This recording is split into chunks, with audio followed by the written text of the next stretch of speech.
안녕하세요. 어둠의 연력학입니다.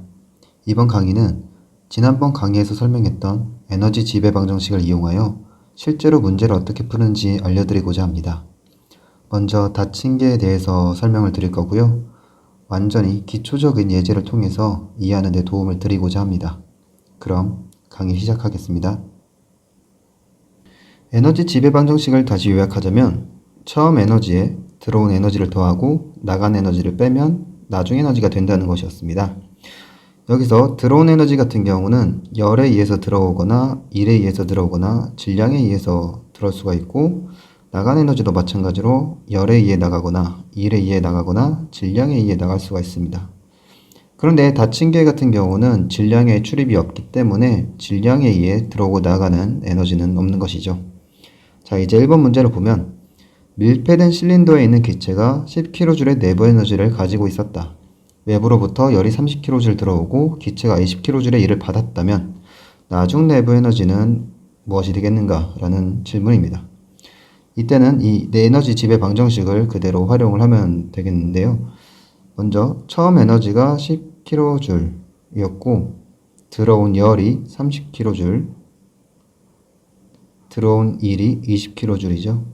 그리고 나간 열은 없고 나간 일도 없습니다. 그래서 이걸 모두 계산을 하면 10 더하기 30 더하기 20이니까 총 60kJ의 나중 내부 에너지를 가지게 됩니다. 이번에는 이와 같은 상황에서 내부 에너지의 변화량을 물어봤는데요. 이 내부 에너지의 변화량이라는 것은 나중 내부 에너지에서 처음 내부 에너지를 뺀 값입니다. 그러면 60kJ이 나중이었고 처음에 10kJ였으니까 50kJ이 내부 에너지의 변화량이 되겠네요. 여기서 우리가 알고 있는 연력학 7칙 방정식을 쓰면 이렇게 쓸 수가 있죠. 그러면 이 내부 에너지 변화량은 50kJ, 그리고 들어온 열은 30kJ, 그리고 받은 일은 20kJ이니까 마찬가지로 이 식이 성립하는 것을 알 수가 있습니다. 한편 기체가 한 일을 플러스로 두고 볼까요? 그 경우에는 식을 이렇게 쓴다고 했었죠. 그리고 이 내부 에너지 변화량은 그대로 50kJ이고 받은 열도 그대로 30kJ인데 마이너스고, 자, 이 기체가 일을 20kJ만큼 받았다 그랬죠. 우리가 한 일을 플러스로 뒀으니까 받은 일은 마이너스가 되는 겁니다. 그래서 마이너스 20kJ이라고 써주는 거예요. 이게 차이점이 되겠습니다. 하지만 이걸 계산하면 마찬가지로 플러스가 되기 때문에 결국 이 식과 이 식이 동일하게 성립하는 것을 알 수가 있습니다. 대신에 이 일의 부호만 주의하면 되겠습니다. 네, 비슷하게 문제를 더 풀어보겠습니다. 그 전에 우리가 에너지 지배 방정식을 두 가지 형태로 미리 써주고 시작을 할게요. 하나는 Q 플러스 W, 2번은 델타 U는 Q 마이너스 W. 자, 이거는 기체가 받은 일이 플러스, 이거는 기체가 한 일이 플러스예요. 이 1번식과 2번식이 계속 좀 헷갈릴 수 있기 때문에 처음에 문제를 풀 때는 두 가지 케이스에 대해서 모두 설명을 드리도록 하겠습니다.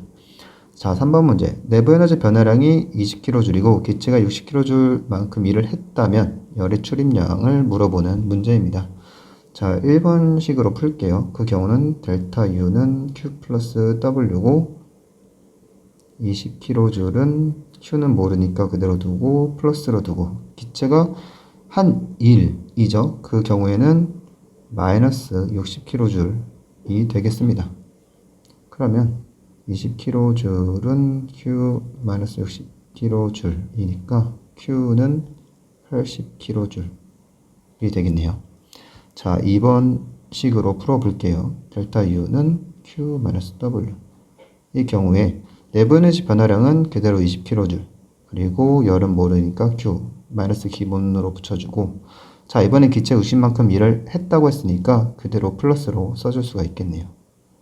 그러면 이 식도 마찬가지로 20kJ은 Q-60kJ이어서 결국 Q는 80kJ이 됩니다. 즉 1번식과 2번식을 쓰는데 기체가 받은 일을 플러스로 두냐, 기체가 한 일을 플러스로 두냐를 잘 구분해서 써주면 같은 결과가 나온다는 것을 알 수가 있고요.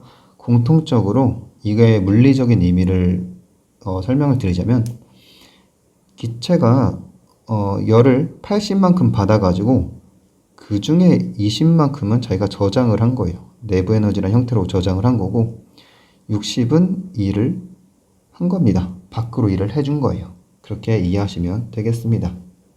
네 번째 문제를 보겠습니다. 내부 에너지 변화량이 마이너스 30kJ이고 열이 50kJ만큼 나갔을 때 일의 출입량을 물어보는 문제입니다. 1번식을 가지고 풀어보면 내부 에너지 변화량은 마이너스 30kJ이고 우리가 열을 받았을 때가 플러스니까 열이 나가면 마이너스 50kJ이 되겠죠. 그리고 일은 모르니까 플러스 W로 두고요. 그러면 결국 일은 플러스 20kJ이 됩니다. 근데 기체가 받은 일을 플러스로 둔 거기 때문에 이거를 해석을 하면 기체가 20kJ만큼의 일을 받았다 라는 뜻이 됩니다. 2번 공식으로 풀어볼게요.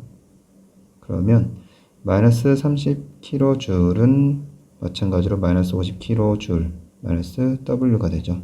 그래서 W는 마이너스 20kJ이 됩니다. 이것도 마찬가지로 기체가 한 일이 플러스니까 이거는 마이너스가 되어 있죠. 결국 기체가 20kJ만큼 일을 받았다.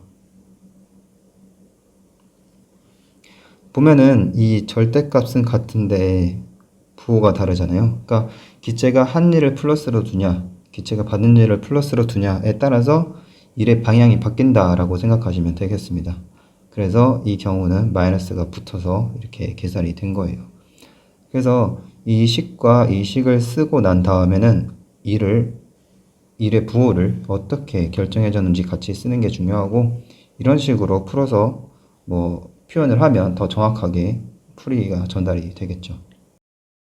자, 지금까지 문제들은 친절하게 내부 에너지 변화량, 일의 출입량, 열의 출입량 등을 전부 알려줬죠. 하지만 이렇게 되면 문제가 너무 쉽습니다. 그래서 우리는 내부 에너지, 열, 일의 양을 다른 정보로 구할 수 있어야 합니다. 다만 여기서 열의 출입량은 열 전달과 관련된 값이고 이건 열 전달이라는 학문이 따로 있어서 연력학 수준에서는 구하라고 할 수가 없습니다. 그러니 연력학 내에서는 내부 에너지를 계산하는 방법과 일을 계산하는 방법만 잘 알고 있으면 되겠습니다. 내부 에너지를 계산하는 방법은 그 유체가 이상기체인지 실제 기체인지에 따라서 달라집니다. 이번 강의에서는 이상기체에 대해서만 다루도록 하겠습니다. 이상기체의 내부 에너지 U는 CVMT로 구하게 됩니다. 여기서 CV는 정적 비열이라는 것인데요. 이름에서는 일정한 부피에서 온도가 변할 때 에너지가 증가하는 비율이라고 표현되지만 실제로 일정한 부피에서 과정이 진행되는지 아닌지는 사실 관련이 없습니다. 그냥 이 내부 에너지를 구할 때는 이 정적 비율을 사용한다고 생각하시면 됩니다. 자, 1번 문제를 보면 정적 비열이 1kJ/kg 켈빈인 이상기체 5kg이 300켈빈에서 350켈빈으로 변했을 때 내부 에너지의 변화량을 물어보는 문제입니다. 우리가 내부 에너지의 변화량 U는 나중 내부 에너지에서 처음 내부 에너지를 뺀다고 했었죠. 그러면 나중 내부 에너지를 먼저 보면 CVM T 나중이 되고 처음 내부 에너지는 CVMTI가 됩니다. 그래서 이걸 묶어가지고 CVM TF-TI로 계산을 할 수가 있는 거예요. 그러면 CV가 정적 비열 1kJ/kg 켈빈이고 M 질량은 5kg 그리고 온도는 나중 온도가 350켈빈 처음 온도가 300켈빈이죠. 그래서 이걸 전부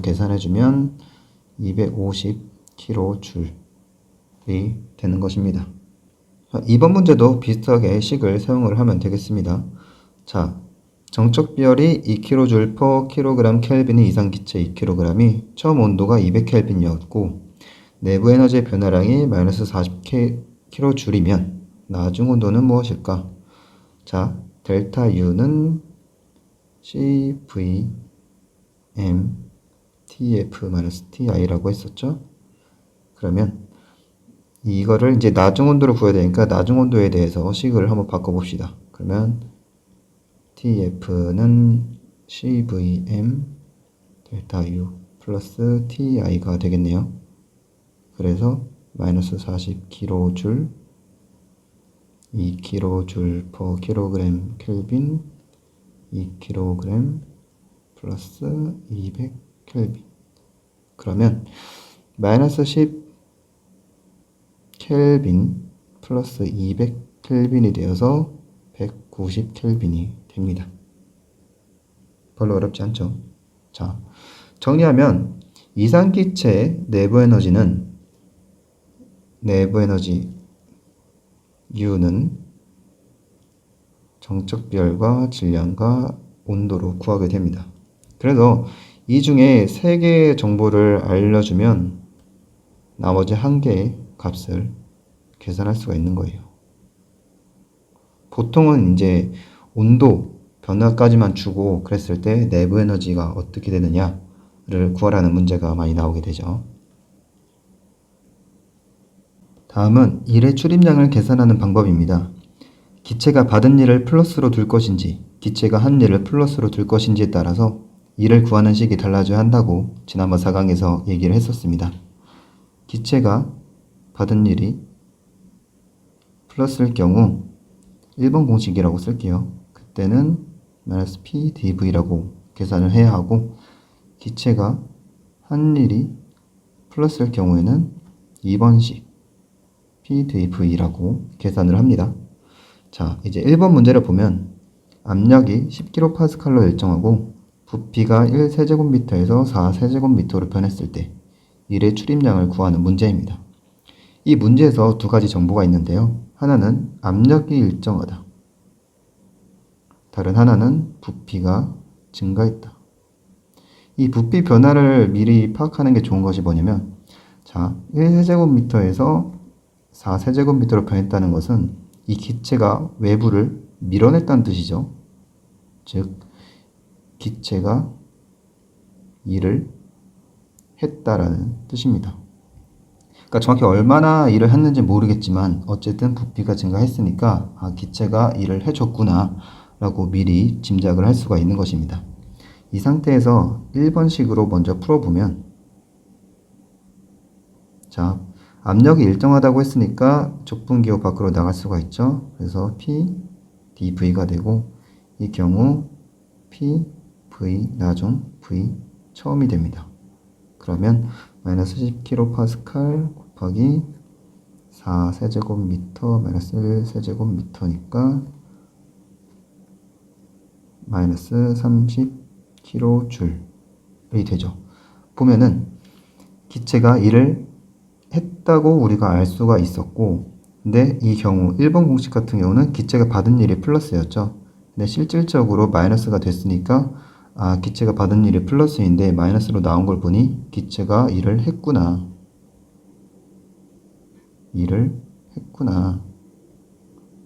라고 정확한 수치로 확인을 할 수가 있는 거고요. 이건 처음 예측했던 이 그림과 똑같이 적용되는 얘기가 되겠습니다. 2번 식을 이용을 하면 이번에는 마이너스가 안 붙죠. 그때도 똑같이 V 나중 마이너스 V 처음 이어서 10kPa 4세제곱미터 마이너스 1세제곱미터 그래서 30kJ이 됩니다. 이 경우 2번식 같은 경우는 기체가 한 일이 이미 플러스인데 똑같이 플러스로 나왔으니까 기체가 일을 한 게 맞구나 라고 마찬가지로 판단을 할 수가 있겠습니다. 이제 마지막 문제를 보겠습니다. 처음 압력이 10kPa, 부피가 2세제곱미터, 질량이 1kg, 온도가 300켈빈인 이상기체가 일정한 온도로 부피가 1세제곱미터로 변했다고 합니다. 이때 1의 출입량을 구하는 문제이네요. 여기도 두 가지 정보가 있습니다. 하나는 온도가 일정하다. 다른 하나는 부피가 2세제곱미터에서 1세제곱미터로 감소했다. 그 말은 이만했던 기체의 부피가 이렇게 바뀐 거고, 그건 외부로부터 눌려진 거죠. 즉, 기체가 이를 받았다. 얼마나 받았는지 모르겠지만 어쨌든 받았다. 이 정보를 미리 알고 가면 되겠습니다. 그리고 여기서는 이제 압력, 부피, 질량, 온도를 알려주기 때문에 이상기체 방정식을 활용을 할 수가 있어요. 자, 1번식을 먼저 사용해 봅시다. 그러면 PDV. 앞에 1번 문제에서는 압력이 일정했기 때문에 이 적분기호 밖으로 나갈 수가 있었는데, 이번에는 압력도 같이 변하니까 그냥 나갈 수가 없죠. 대신에 이 이상기체 방정식을 이용해서 압력을 부피에 대해서 쓸 수가 있겠습니다. 그러면 이게 이렇게 바뀌어요. 근데 여기서 질량은 일정한 값이고, R, 상수도 일정한 값이고, T, 온도도 일정하다고 했으니까 이게 이렇게 써질 수가 있습니다. 그래서 이 적분은 다들 알 거라고 생각을 하고 이렇게 됩니다. 그래서 계산을 해주면 마이너스 1kg 곱하기 R 곱하기 300K 그리고 L은 처음에 2세제곱미터고 나중에 1세제곱미터가 됐네요. 근데 이렇게 풀 수도 있고, 자, 우리 이 MRT를 보면 이 값이 항상 일정한 값이잖아요. 그래서 이게 다시 PV라고 쓸 수가 있는 거고, 그래서 이 PV는 처음 PV나 나중 PV나 계속 같은 상태가 됩니다. 그래서 이 식을 다시 이렇게 써줄 수가 있어요. 마이너스 PV 처음, 둘 다 처음. 왜냐면 처음 압력과 처음 부피를 알고 있기 때문에 이렇게 쓰는 게 편하겠죠. 그래서 이렇게 됩니다. 그래서 이걸 다시 쓰면 10kPa 곱하기 2세제곱미터, 그 다음에 2세제곱미터, 1세제곱미터 이런 식으로 나와요. 그러면 자, 이 로그 안에 있는 수가 1보다 작을 때는 음수가 되죠. 그래서 이 역수로 바꾼 다음에 음수를 바꿔주면 결국 20kJ ln 2 라는 값이 됩니다. ln 2는 뭐 1점 몇 이렇게 돼요. 근데 거기까지 계산은 안 할게요. 어쨌든 이 값은 0보다 크다. 즉 우리가 기체가 받은 일을 플러스로 두고 계산을 했는데 실제로 보니 0보다 큰 값이 나왔고, 우리가 예상한 기체가 이를 받았다랑 또 통하는 얘기가 되죠. 그래서 잘 계산했다고 볼 수가 있습니다. 2번 공식을 이용을 하면 이거는 이제 1은 PDV고, 이것도 마찬가지로 쭉 써주면 MRT ln VI VF가 되겠죠. 이것도 똑같이 써주면 ln VI VF가 될 겁니다. 그래서 이것도 20kJ ln 2인데 여기서 마이너스가 나온다고 그랬었죠. 그래서 마이너스 20kJ ln 2가 됩니다. 이 값은 0보다 작죠. 그래서 우리가 기체가 한 일을 플러스로 두고 쭉 계산을 했더니 이 일이 마이너스가 나왔다. 그 말은 기체가 마찬가지로 일을 받았다 라고 똑같은 결론을 내릴 수가 있습니다. 그래서 크기는 같고 부호는 서로 다르게 나오는 것을 알 수가 있죠. 오늘 설명드렸던 내용을 핵심만 요약해서 정리하도록 하겠습니다. 이 공식에 대해서도 이제 기체가 받은 일을 플러스로 둔 경우와 기체가 한 일을 플러스로 둔 경우에 대해서 구분해서 공식을 써주도록 할게요. 먼저 닫힌 게 에너지 지배 방정식. 1번의 경우에 대해서는 델타 U가 Q 플러스 W가 되고요. 이번 경우에 대해서는 델타 U가 Q 마이너스 W가 됩니다. 내부 에너지를 계산하는 방법은 일의 방향과 관련이 없기 때문에 둘 다 동일하게 쓰면 되고요. U는 CVMT, 그리고 내부 에너지의 변화량 같은 경우는 CVM 델타 T가 됩니다. 이 식을 더 잘 이해하는 게 좋아요. 자, 일의 출입량 같은 경우는 1번에 대해서 워크가 마이너스 PdV고 2번은 워크가 PdV가 됩니다. 압력이 일정할 경우 1번에 대해서는 마이너스 P 델타 V가 되고 2번에 대해서는 P 델타 V가 되죠. 온도가 일정할 때 워크는 마이너스 MRT ln VI VF고 이거는 PI VI ln VI VF 이렇게 써준다고 했었죠. 그 다음에 2번의 경우에 대해서는 마이너스가 안 붙어서 이렇게 정리를 할 수가 있겠습니다. 이번 강의가 유익했다면 좋아요와 구독 부탁드리겠습니다. 감사합니다.